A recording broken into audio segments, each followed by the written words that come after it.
You're visiting the Mom Next Door and our stories of faith. I'm glad you dropped by for a visit.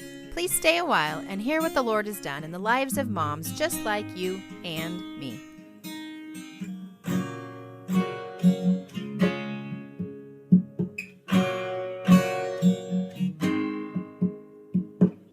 Do you ever wonder how you as a mom busy with little ones can have a tangible impact on the world around you? Like it's a lot to juggle. It's a lot to just juggle my own family, let alone thinking about the world outside of my own borders. And I'm sure you're with me on that. Raising our own children and investing in their futures, in the futures of generations to come, I believe is our primary job as a mom. We're pointing them to Jesus, who's going to be with them when we're not someday, and the Holy Spirit, who's going to guide them into all truth. The task that we have as moms is huge, but even when we feel ill-equipped, unprepared, God's going to provide the connections and the path we need to make sure we get there. Sometimes that launch into motherhood is unexpected, and likely even if we expect it, it's a lot different than we thought it would be. It's my pleasure to introduce to you Suzanne Burns, who's a mom that is reaching out beyond the boundaries of her own home to reach other women as they enter motherhood. So Suzanne, please take a minute and introduce yourself and the heart of your ministry. Hi, I'm so glad to be here. My name is Suzanne Burns, and I am founder and executive director of House Ministries, which is a maternity home here in Southeast Tennessee. We serve mothers in crisis. That often looks like pregnant and homeless, coming out of jail or addiction, out of rehab programs. And sometimes it also means having lost custody of older children, and our ministry becomes part of that process towards reunification. There's a huge need. I know we talked one other time, and just the massive geographical area that needs help. It's wow. It's a huge need out there for what you're doing. Yeah. We're the only home in our area within 150 miles that serves women who are pregnant. And out of the entire US and Canada, there are only about 400 homes of our kind. And so, yeah, there are very few of us, and it is quite a vast territory that we're responsible for. You know, it's interesting when I first heard this word maternity home. I don't know where I ran across your ministry, but I thought to myself, that's interesting. The only knowledge I had of a maternity home would be something back, I don't know, Laura Ingalls' time or something. And I would think, oh, that's when you send a girl away to live with an aunt and uncle far away for 9-10 months, and they come back and their arms are empty because that's what you did. And I did not realize that there were even 400 of them operational today. And so for that, I was kind of excited and really curious to hear more about your ministry, because I just thought, wow, this is exactly the heart of God, to reach out to women and to partner with them when they're in this situation. Yeah, so probably in the 50s and 60s and early 70s, that was definitely the picture of the maternity home world. It was all about, sending the girl away kind of in quiet, trying to avoid family shame kind of thing. And then after a few months of visiting an extended family member, she comes home alone. And that definitely does give the maternity home world a clouded reputation. There were a lot of abuses. There was a lot of harm that was done. Some of these women arrived in these homes and they were unaware that that was what was going to be happening, especially if they were minors. And it created a lot of hardship for families that it didn't have to be that way. But culturally, especially in the Christian world, culturally, we believed that this was what was best, right? And I think that mindset has continued through the church. And as abortion was legalized, it just became that became the easier and quieter and faster way to deal with this problem of an unwanted, unplanned pregnancy.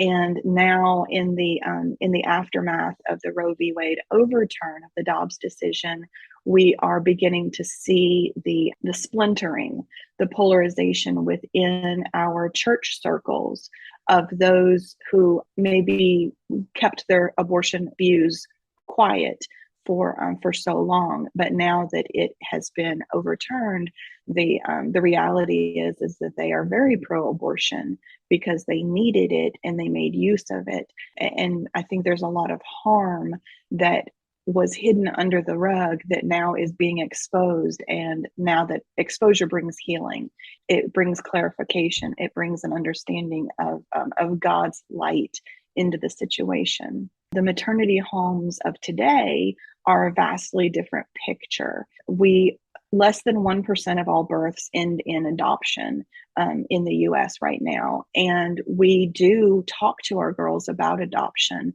but we as a ministry, we have housed over 120 moms in the 8 years we've been open, and we have worked with over 600 who have been, through our non-residential support services.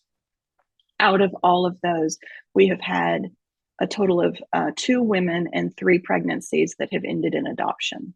Wow, those are very real numbers. I knew that Yeah. adoption number was low, but I didn't realize what it actually looked like. Yeah. Yeah. So these women that you work with are choosing life, but they need a little help as they establish Exactly. the whole parenting. And it's probably not just teaching them how to parent, though that's part of it.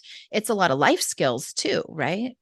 Oh, exactly. The realities of our world today for these women who are wanting to parent, wanting to raise children are so vastly different than our world even looked 10 years ago, much less, 20 or 30 or what we're talking about, those kind of old-fashioned homes.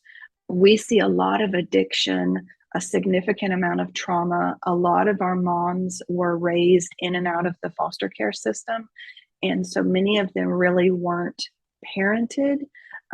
We're actually seeing second and third generation addict as well coming through our programs. It never ceases to amaze me when a girl comes in and talks about her mother or her father, her grandmother having been addicted to meth or heroin or even just pot.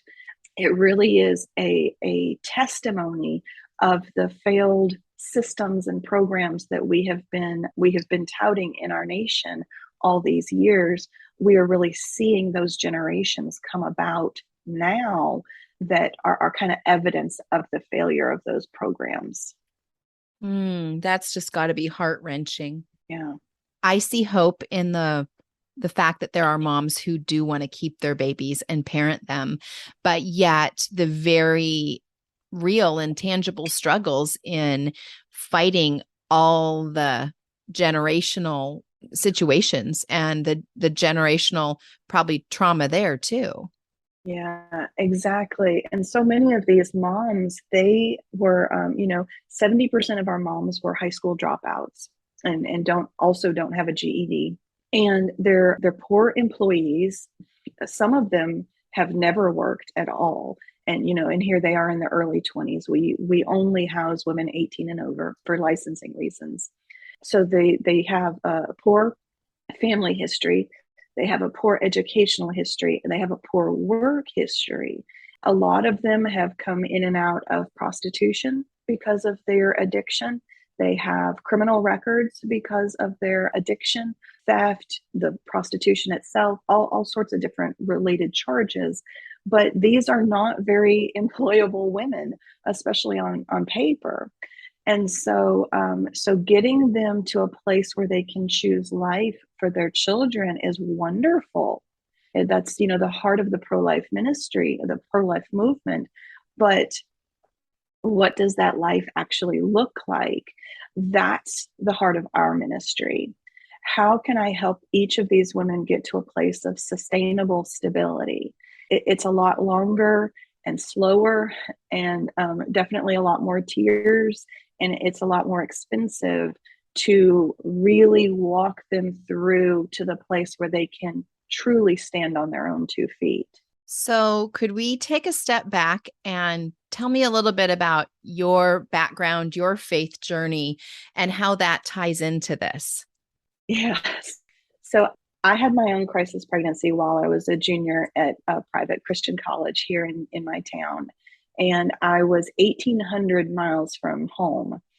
I went from, being a very sheltered, good little Christian girl. I was voted most likely to become a nun in my high school graduating class, to, in the midst of this one dating relationship, to experimenting with cigarettes and then alcohol and then illegal drugs. And then one day I wake up pregnant. And we got married. We got divorced less than 2 years later. It was as not good a marriage as it was a dating relationship. I learned quite a lot through all of that, through being a single parent, through having to, recover emotionally, financially, spiritually, from all of the damage that had been done during that season in my life. As I met and married my second husband and then had a second son, my boys are 6 years apart, I began to volunteer at our local pregnancy help center. I wanted to give back to women who were in the same situation that I had once been in. I knew what it was like to single parent. I knew what it was like to, try dating again as a parent. And so I wanted to be able to support these women in whatever way I could. I ended up being a volunteer there for 7 years and learned so, so very much. This was during the 2008 housing crisis, financial crisis. And we began seeing more and more women coming through our ministry that needed such a much deeper level of support than what we were designed to provide. They were, pregnant and living in their cars. They were afraid of being kicked out by angry stepfathers. They were leaves in the wind floating from one couch to another, and they were in their early 20s and had really never worked, never had an apartment, never actually had a responsibility of a bill. And so they actually had no real concept of how to adult, much less how to parent. And so one day in particular, a client came in and she was pushing her little 3-month-old in the stroller. And she was really frustrated. She was looking for work and was having a hard time. She said, I keep going on all of these interviews, but nobody wants to hire me. And so I began asking questions I'm always looking for the root issue. I'm a fixer. And so I was trying to find out, is she maybe a poor interviewer? Is she applying for the wrong jobs? What is the root issue? And she said, well, at some point in the interview, the baby gets fussy or he needs a diaper changed. And, the interview is just kind of over at that point. And of course, I at first, my thought was, well, I'm pretty sure the interview was over when they saw you push the baby in. But at this point, I had also been there long enough that I knew that that's never the full picture. So I began asking more questions. And come to find out, the issue was that her live-in boyfriend, the baby's father, was a violent drug dealer that she could not trust to leave her son with him long enough for her to even get a job. I went home that day and I told my husband, we have to do something. There has to be a place for these women to go. And that was June of 2011. And I had actually just finished my bachelor's degree. I told you I left college as a junior. And so when my second son was in kindergarten, I started back and finished my bachelor's. And I remember vividly sitting on the toilet one day with my laptop in my lap, finishing a paper while my son played in the bathtub, and promising him, when you're in first grade, mommy won't be in school anymore and I'll be fun again. Little did I know that that summer, right after I got my bachelor's finished, was the transformation that brought me a whole lot less fun and a whole lot more work, but also much more reward to my babies. Mm. And so it was at that point when you guys got the idea to do Foundation House? Yeah, it really was. Well, we had been praying at the ministry for years for shepherding homes to step up, or for a maternity home or something. We had no real options, so it wasn't an unusual concept to me. It was unusual that it was me that was doing it. That was the decider. And actually, it probably started just a little bit before that, in all honesty, because as I was finishing my bachelor's, probably this is probably March, Aprilish that year, our longtime director decided to retire, and one of the other people at the Pregnancy Help Center, and one of the other women on staff approached me about applying for the job. And at first I thought, oh my goodness, I could never do that. I could never do that kind of grown up level work. It just little old me. But then I began praying about it, because I didn't want to just discount it offhand, because I did passionately love the ministry. But what I realized as I was praying was that my passion was not so much for the pregnancy test appointments, although those are certainly very important. My passion was for the meetings, we call them Earn While You Learn, the meetings with moms afterwards, where they would come and they would get mentoring and counseling, and they would earn baby bucks that they could spend on diapers and baby clothes and those kinds of things. That was my passion, was pouring into women who had decided to become moms so that they could be that much better. And so, I did not apply for that position at all. I knew that that was not what the Lord had for me. And He brought in a wonderful woman who really took that ministry to a new level, and who ended up becoming a very good friend of mine as I started this one. So it really paved the way for that June meeting with that one particular client to be the spark. I had the kindling in place, so that when that spark came, there was something to ignite. So what kind of fruit do you see from this? You've had a lot of years now doing this. Are you in a point where you've seen a lot of moms that have been able to establish themselves to be successful and maybe even come back and help you? Yeah.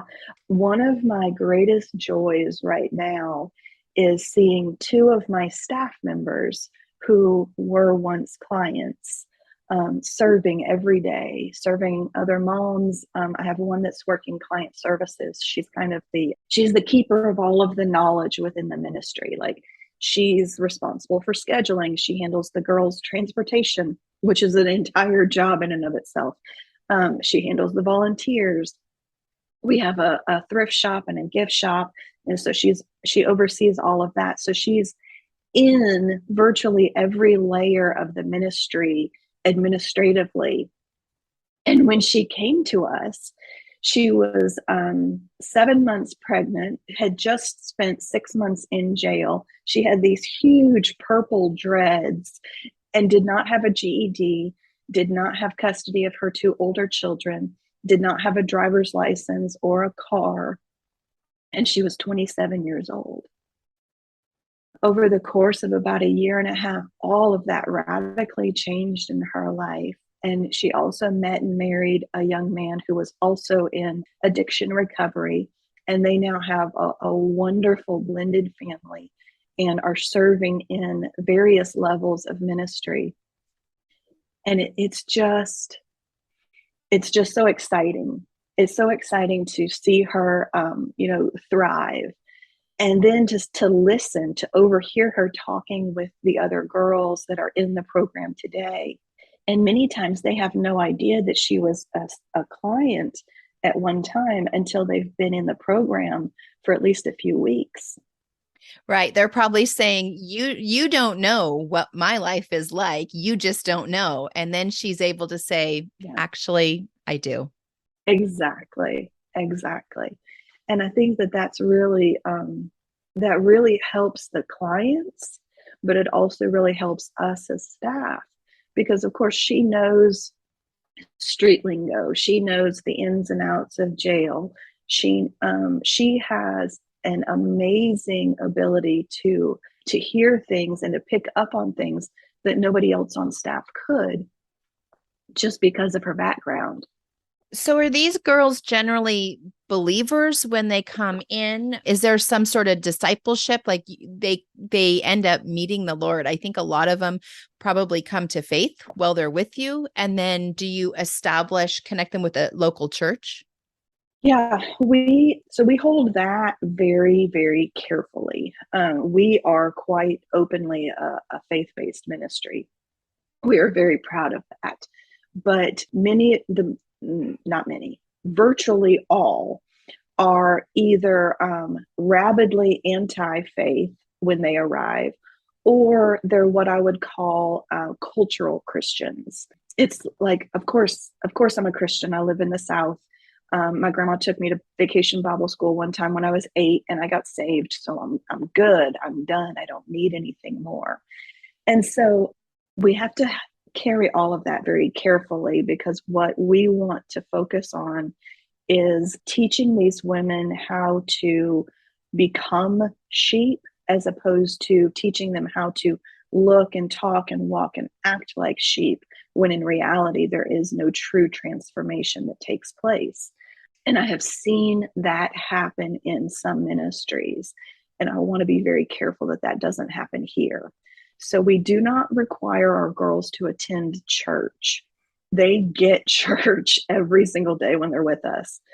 We do not require that they attend an outside congregation for a couple of reasons. One, the majority of our girls are very accustomed to manipulation, and our sweet little church ladies are very unaccustomed to being manipulated. So in the early days, we accidentally created for ourselves some really difficult situations, because the girls were doing what the girls know how to do. And the church people did not know that you do not just give them money. You do not just, we had one who wanted to be a mentor. She was going to co-sign for a car for one of our girls. And we're like, seriously? Why would you do that? I won't even go sign a car for them. No. But it was things like that we realized that most churches want to love well, but they don't actually know what that means. And so what they end up doing is giving too easily until they begin to feel manipulated, until they begin to feel taken advantage of. And then they cut off the giving, which cuts off the relationship. And so we wanted the girls to understand the bigger picture. And so we do most faith work inside the ministry, inside the programs, but they're also, again, it's held loosely, because we want them to find a true relationship, not just memorize these verses, not just, understanding the Greek and the Hebrew. We don't do any of that. Very few of these girls even have the reading capacity to be able to do those kinds of things. But what we are doing is we're using scripture in reality. We're walking and talking about the sunshine, and oh, what a beautiful rainbow, and oh, it reminds me of God's love for us. And most of the time the girls will ignore us or just kind of shoo us away.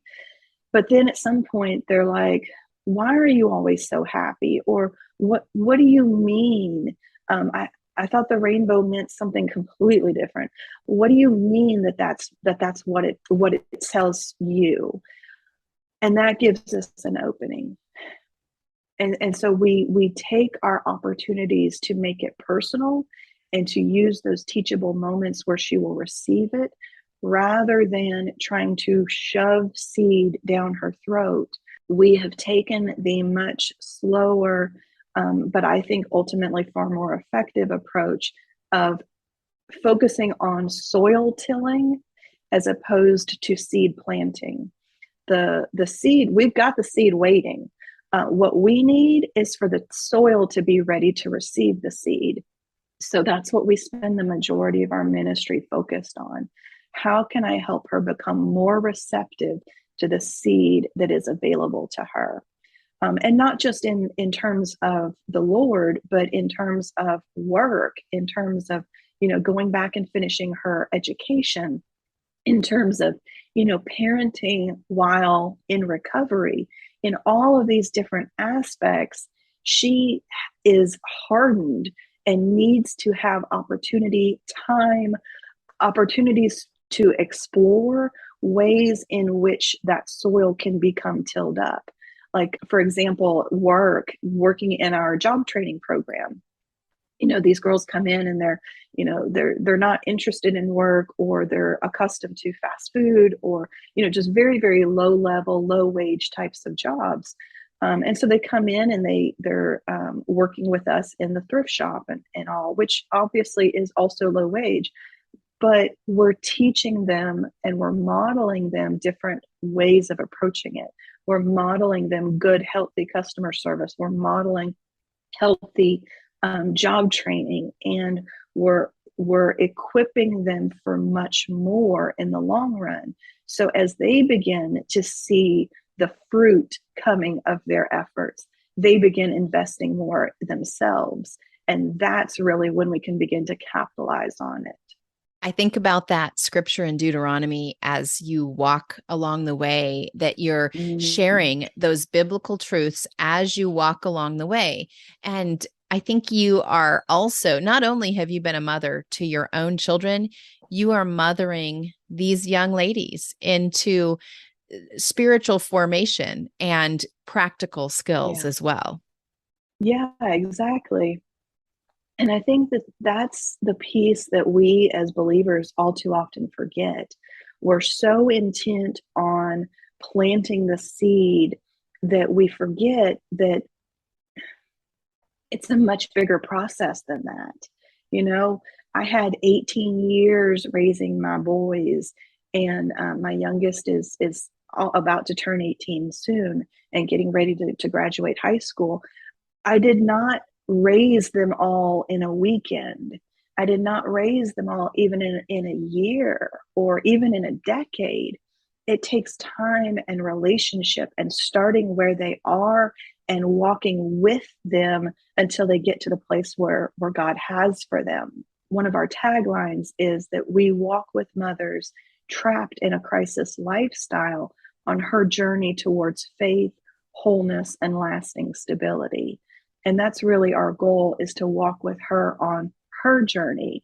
She isn't necessarily likely to ever want to be what you might call a middle-aged, middle-class woman.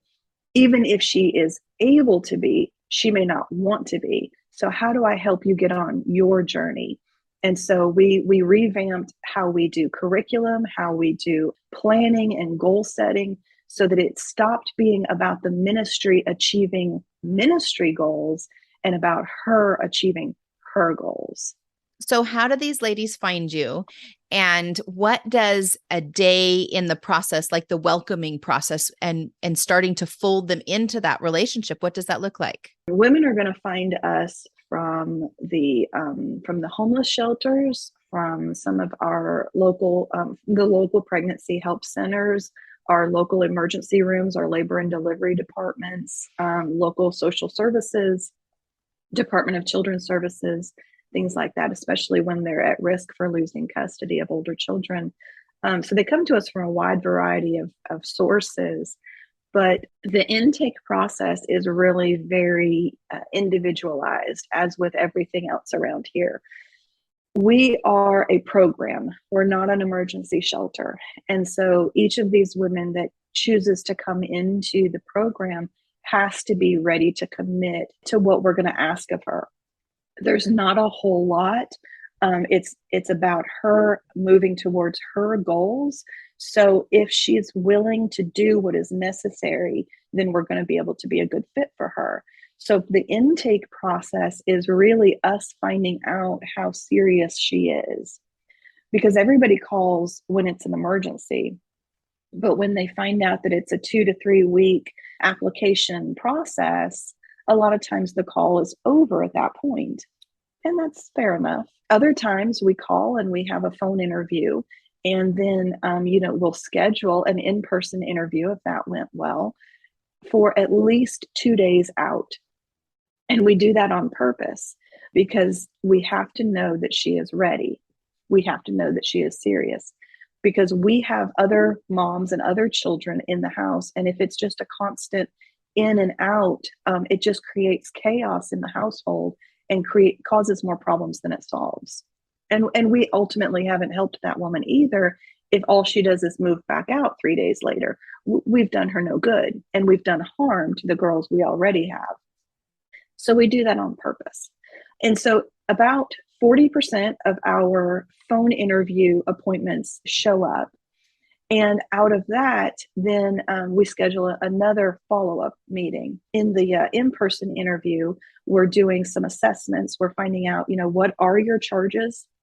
What really is your history, your personal history, your family history, your mental health, all of those kinds of things, because we have to be careful what we bring into the house. And so from there, we'll require like a mental health evaluation, which is free. We'll require them to bring us, copies of their documents like birth certificate, social security card, if they're already on food stamps or insurance and things like that. Otherwise, then we have to go and get them on those social service programs. So it takes some time. And then from there, if she is still interested, then within a few days to a week, we're going to invite her to come into the house. And again, sometimes all the way up to, yes, I'll meet you in an hour, she is still saying that she's planning to come into the program. Sometimes they show up and sometimes they don't. But we really try to make it comfortable for her coming in. We are not a lockdown facility. We're not a jail type program, but it is uncomfortable coming into a house of virtual strangers to live. And so we do not bring them in to tour, but we do bring them into the office because we have separate facilities. And so we do bring them into the office, and a lot of times they get to meet several of our staff. Sometimes they meet some of the other girls. This also gives us opportunity to find out if the girls maybe know each other in a past season. We've had girls who have been involved in jailhouse relationships. We have had girls apply who have been, pregnant by the same man. Not always a good way to live, surrounded by those kinds of emotions. We've had girls who violently hated one another. And so we really have to be careful to make sure, because we're a fairly small town, we have to be careful to make sure that we're not bringing in more damage into the household than we can adequately heal. And ultimately, every yes comes down to the Holy Spirit. If He gives us permission, whether we think it's wise or not, then yes, it is. And when He says no, even when we feel so convinced that we can make a lasting impact in her life, we trust His wisdom. Wow. It's not a microwave process by any means. I see that you're in it for the long game, and it's a lot of patience and waiting. I guess a lot of times we expect a quick process, and I hadn't really thought of it applied to this situation before. Is it hard to find workers to staff this, or do you have house moms, or what does that look like? It is challenging to find workers, everybody, and volunteers. Everybody thinks this would be a lot of fun. Everybody wants to come and love on the mamas and the babies until they get here. And we spend a lot of time talking about counting the cost, because these girls are not overly nice. These girls are not overly grateful. No part of their history has given them reason to be. Gratitude doesn't come until much later down the line. And so for many of our volunteers that come in very early, they're disappointed. They're frustrated. They feel manipulated. And I think it's really unfortunate. But at the end of the day, they have to count the cost. And that's one thing that we talk a lot about, is counting the cost. When God laid out the whole plan of all of eternity, including the plan of salvation, he counted all of the cost and he factored all of that into what he created. And then he began to put the foundations of the world into place. We don't have that luxury. All we can do is the best we can do. All we can do is go forward with the information we have. And when new information comes, we have to be willing to recalculate. Many times, volunteers or staff come in and they think it's going to be one way, and then it ends up being vastly different, and they have to recalculate. And sometimes they reassess and they dig in deeper, and other times they move on. And in either way, it is what is best. Either way, it is what the Lord has for them for that season. But in terms of who lives on site right now, our director of client services, Lisa, has lived on site since about a week with the ministry. She's been with us now 7 years. And initially, it was an emergency that she lived there. But as it turned out, the Lord has prepared her and equipped her and given her grace to love these mamas. She jokingly uses the phrase, she can hug them with one arm while smacking them with the other. And I think that really is very, very accurate. We really foster this idea that I love you unconditionally. I don't necessarily like you right now. And to teach these girls that is two different things, and that we can love you unconditionally while also wanting to be so angry at you that we could commit murder if it were not still illegal in our state. That is new to these women. That's a foreign concept for them. They understand people being angry at them, but they also understand people acting on that, ending relationships, having huge blowout fights, it causing great trauma and great dramatic fireworks. And boy, we have plenty of fireworks, I promise you, but we love through it. And our focus is not on how you have wronged me or how I feel about this. It is about what is best for you and your child. Is this behavior? Is this decision? Is this way of life what is best for you and your child? I don't think that it is wonderful to have to live in a group home surrounded by a bunch of other total strangers either. Nevertheless, this is where we are. Is you leaving because another mom ate your last pack of oatmeal? Is that really what is best for you and your child? And all too often, we find that these simple things that we think of as like, seriously, this is what we're arguing about, they become like the straw that breaks the camel's back to these women. Like absolutely everything is life and death until they learn that it doesn't have to be that way. But that means that we have to live through these World War IIIs over the dumbest of things until they get to the place where they can accept that unconditional love is unconditional, and they can begin to receive it, and then they can begin to express it to some of the other girls in the house. So it is a very long and slow and loud process. I bet. I think you've stirred up in a lot of moms a desire to be the hands and feet of Jesus. Yeah. But maybe we don't have one of these maternity homes near us. So a couple ways I want to go with this is I am asking on behalf of the listeners, do I need to have a formal building or a center to reach out to pregnant women in crisis? What does that look like? How can I be of service right now or in the next few years where I am? Yeah, so this is a great question because the answer is no, yes, and maybe. The reality is the Lord already knows how he wants you to serve.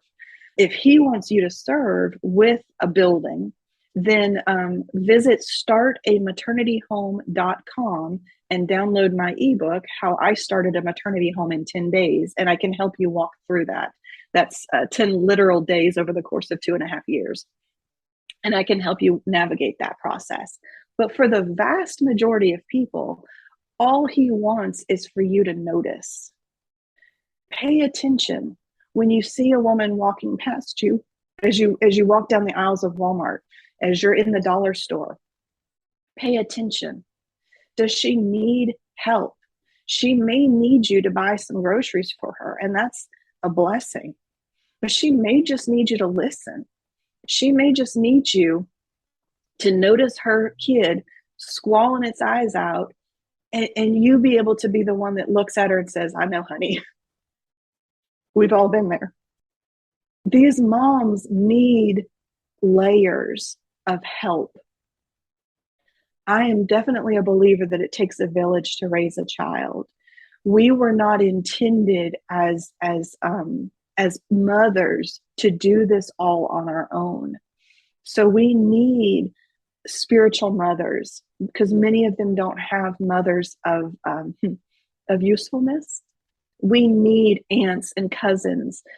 We need neighbors. We need people who are coming alongside and offering to babysit, offering to take the kids to McDonald's so you can get a nap, or go to the grocery store without having to buy $50 worth of toys and junk food just to get them calmly back into the car. We need people who will say, hey, I just bought a new car and I was going to trade in my old one, but something just told me not to. Do you know someone who needs it? We need people who are noticing how hard it is. We need landlords who are okay with rent being a few days late. We need employers taking chances. We need employers who are recognizing the realities of being a single mom and understand that sometimes that means you have to call in sick more frequently, not because you're sick, but because you don't have anybody to watch your child, or because your child is sick and can't go back to daycare. Sometimes you know what the issue is, you're giving them the medicine, but you literally cannot take them back until 48 hours or whatever. We need people who will step into these women's lives for the long haul, not for a selfie or a social media post, and not even for money, but for dinner, for sitting on the back porch, for hearing these women shout terrible things at their 3-year-olds because they're so stressed and they're so alone. I don't know why this question got me so emotional. Because you've seen it. You've seen these exact scenarios play out with the women that you love on. And so the only reason you can give me these examples is because you've seen it. And you know the difference the difference and the impact that it can make when we step in and listen to the Lord, listen to the calling that he's given us. It may be a little tiny investment. Like we think, what difference is it going to make? But it does. It makes a difference. Yeah. The thing is that everybody talks about rescuing the child. And I'm obviously a big believer in that. But I think that ultimately the best way to truly rescue that child is to rescue that mom, because she will rescue her children and she will have more children. And so we are truly transforming generations when we arrest it in mom and not wait until it gets down to the children. And so that's why I'm so passionate, because I know the value that is hidden beneath these women's hard, dirty, makeup encrusted layers. I think of that pearl of great price that Jesus talks about, and the person goes and sells all they have to be able to buy the field in order to gain this pearl. And I think that is such a beautiful picture of these women. They themselves have no idea of their great value underneath their own surface, because they have been lied to for so many years that they have begun to lie to themselves. They have begun to speak those lies as truth. I cannot tell you how many 20 and 21-year-old women have told me that their lives are over. They are already damaged beyond repair, but their baby deserves a better life. And that to me is so heartbreaking, because she has not even begun to live at 20 years old. And as we see the increase nationally in suicide among young people, in drug usage and addiction, and in overdose deaths, we are at a pivotal place as believers where we truly get the privilege to put our money where our mouth is, to put up or shut up, as my grandfather would say. We truly get to speak life into these situations. Will we take the opportunity, or will we be too busy? Will we say, oh, somebody else will take care of it, or, oh, I'm running late for this, or I just don't have time for that. I just shoot up an arrow prayer, Lord, please help them, and we go on about our business?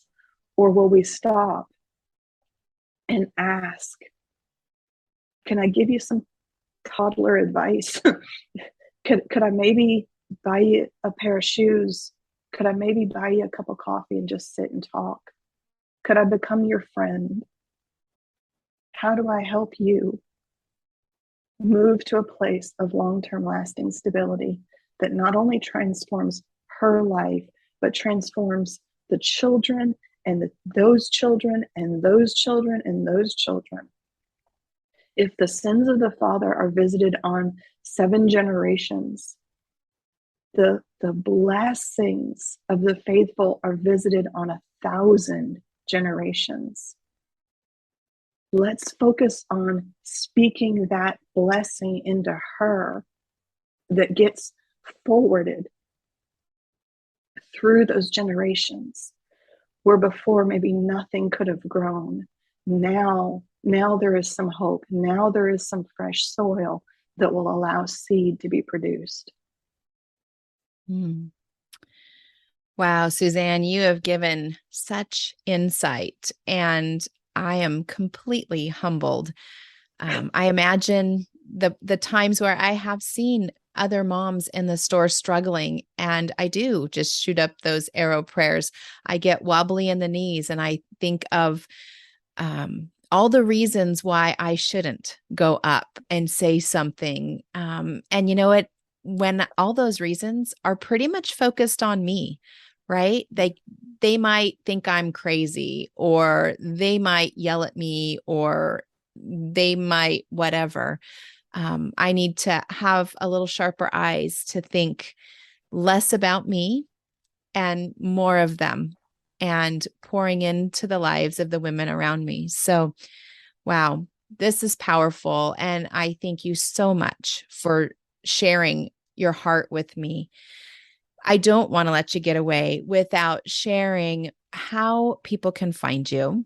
I know you're on some social medias, and of course you have a website. Why don't you share those with us? Yeah, Foundation House Ministries is on Facebook, and that's also our website, foundationhouseministries.org. The Facebook page has a lot of pictures and stories and a lot more recent information about our girls and our current babies in the house. And then if you are interested in getting more involved with a local maternity home, or with ours, or starting your own, then you can go to startamaternityhome.org or .com, startamaternityhome.com, and then download my ebook. Or you can also email me at Suzanne at becharitywise.com. That's BE charitywise.com. And I love to talk with people about starting ministries, about serving the poor and the disadvantaged in their communities. And I would love to help you get connected with someone local. I believe you also mentioned to me you've got one of those books, at least one of your books on Amazon. Is that right? I do. So Housing Ministry Steps for Success is the book, is the nonfiction book that's on Amazon. But I also have a Christian fantasy series called Bright Haven Chronicles that's on Amazon as well. And so if you'll go to becharitywise.com, you'll find information about all of those things. Okay, fantastic.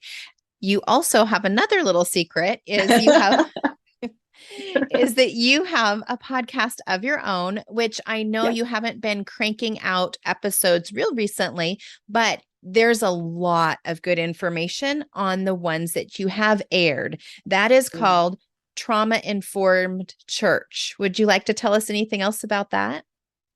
Yeah. So one of the reason Be Charity Wise exists, and this is kind of, it's all interconnected, is because we learned so much through our work with these moms about poverty mindset and addiction and trauma, and we began realizing that, you know, so many others in the greater church body were wanting to serve, wanting to help, but they lacked this knowledge. And so a lot of what they were doing was actually causing more harm in the long run. So we started a coaching ministry, and I have several other books that I've written, and the podcast is kind of birthed out of that. It's helping the church as a whole understand how trauma and poverty have affected the brain chemistry, the neural development of the people they seek to serve, so that they can serve with more compassion, more patience, but also, you know, protecting themselves against manipulation and burnout. Thank you. Thank you for what you're doing. It is an amazing ministry, and I'm so thankful that you are sharing it with us today. I want to ask if you would mind closing us out in a word of prayer. Yes, definitely. Father God, you are vast and limitless. You are great and you are glorious. And you are also intimately right here, surrounding each of our listeners, surrounding each of us as we talk today. Lord, your heart is to not only expand your kingdom, but also to grow deeper with us as individuals, to conform us more fully into your own image. Lord, how would you have each of us take this information and apply it to our local lives today? Father, how can we serve you in wisdom and in excellence? How can we demonstrate our love for you and our gratitude as you have rescued us out of our circumstances? How can we be that source of encouragement and support to the people around us? Lord, would you open our eyes to see where we can speak a word of encouragement, a word of hope, a smile. Lord, show us ways that we can invest financially or invest our time as volunteers. Show us ways, Lord, that we can get behind ministries that are serving on a broader scale. Lord, show us how you are calling us to partner with you in the work that you want to accomplish in each of our communities. Father, we thank you and we worship you. Amen. Amen. Now, ladies, before you put down your phone, I want you to take a second and find Foundation House Ministries on Facebook. Are you on Instagram? We are, but we don't update it very often. Okay. And pray for interns that will do that. There we go. That I'm sure there's always a need for more workers. So before you put the phone down, go find Foundation House Ministries, follow them, go to their website and check out what they're doing. I'm going to put links for that in the show notes, as well as another place where you can connect with moms and share encouragement. And that's in the Tending Fields Moms group. And that's one place where I love to connect with moms, and I'd love to see you there. And if you need to practice that encouragement muscle and practice seeing needs and acting, praying for other women, join me in that group. And hopefully that will help build up that muscle so that you can step out on the playground, at the grocery store, and the places where you meet other women. Thanks so much for being here. We'll see you next week. I hope that you've been encouraged or challenged in your faith today, and that something we discussed prompts you to grow deeper in your walk with the Lord. If it has, make sure you tell a friend so they can grow along with you. And if you or a friend would like to be a guest and share about God's faithfulness in your life, please email me at podcast@tendingfields.net. Because when we tell of God's faithfulness, we never run out of stories. Whatever is true, whatever is known.